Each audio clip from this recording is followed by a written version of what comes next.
जय Malhar news चॅनलच्या सर्व प्रेक्षकांना सपना चौधरीचा नमस्कार। नंदुरबार जिल्ह्यात उत्तर महाराष्ट्रातील पहिला जीबीएस संशयित रुग्ण आढळला। नंदुरबार जिल्हा प्रशासनासह जिल्हा रुग्णालय प्रशासन सज्ज, आरोग्य यंत्रणा जिल्हाभरात सतर्क। जीबीएसचा संशयित रुग्ण आढळल्याने जिल्हा प्रशासन अलर्ट मोडवर। नंदुरबार येथील शासकीय वैद्यकीय महाविद्यालयातील एका 11 वर्षीय मुलीला गुलेन बॅरी सिंड्रोम अर्थात जीबीएस ची लागण झाल्याचे समोर आले आहे। या संशयित रुग्णाची अवस्था नाजूक असून जिल्हा आरोग्य प्रशासन यांच्यावर बारकाईने नजर ठेवून आहे। गेल्या 25 जानेवारीपासून अक्कलकोवा तालुक्यातून आलेल्या या 11 वर्षीय मुलीमध्ये जीबीएसची लक्षणे दिसून येत होती। याच अनुषंगाने नंदुरबार शासकीय वैद्यकीय महाविद्यालयाने आधीच जीबीएसच्या अनुषंगाने 20 खाटाचा अद्ययावत कक्ष तयार करण्यात आला होता। या ठिकाणी या 11 वर्षीय मुलीवर उपचार सुरू होते। 2-3 दिवसांपूर्वी या मुलीची 9 कंडक्शन तपासणी सोबत RT-PCR देखील करण्यात आली होते। याच तपासणीचा अहवाल सकारात्मक आला असून सध्या ही रुग्ण व्हेंटिलेटरवर असून तिची प्रकृती स्थिर असल्याचे वैद्यकीय महाविद्यालयाचे अधीक्षकांनी सांगितले आहे।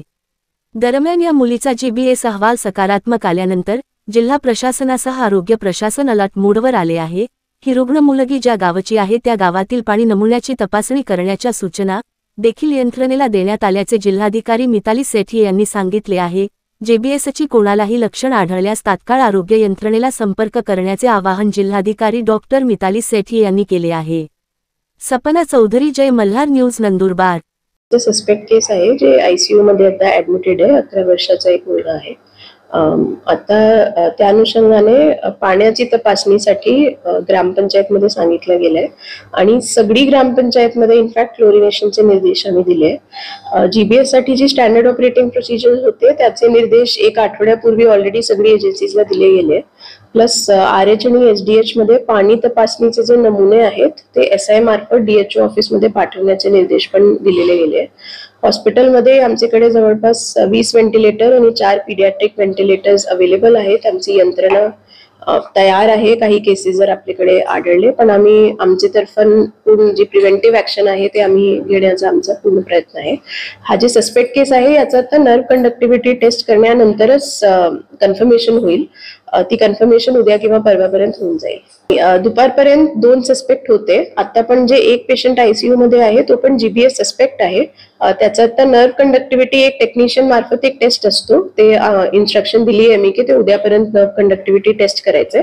पण दुसरे पेशंटचे इनिशियल एक्झामिनेशन नंतर तो पेशंट जीबीएसचा नाही आहे असं मला डीन कडून कन्फर्मेशन मिळालंय। आरोग्य यंत्रणेचा पूर्ण field staff is on action mode आणि पाण्याचा कारण हे जे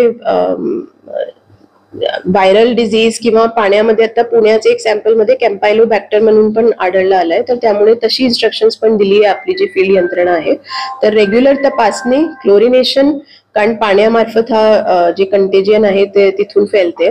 तर पाण्यावर सगळ्यांना माझं आव्हान पण आहे की पाण्याचं पूर्ण बॉइल्ड वॉटर आणि बिलकुल साफ पाणी सगळ्यांना एन्श्योर करायचं की फिल्टर्ड वॉटर किंवा जर फिल्टर करू शकत नाही तर कमीत कमी पाण्यानं बॉइल करून प्यायचं। जनतेला हाच माझं आव्हान आहे की एकतर काही पण तुम्हाला इनिशियल सिम्पटम्स पण राहिले याचे की तुमच्याकडे जे जवळपासची आशा, अंगणवाडी सेविका किंवा ANM सेविका जे आपल्याकडे आहे त्यांना लगेच इन्फॉर्म करा। त्यांना पूर्ण इन्स्ट्रक्शन्स देण्यात आली आहेत आपल्याकडे आणि काही आढळलं की ते लगेच आपली हेल्थ यंत्रणेला सांगतील आणि आमच्यापर्यंत माहिती देतील।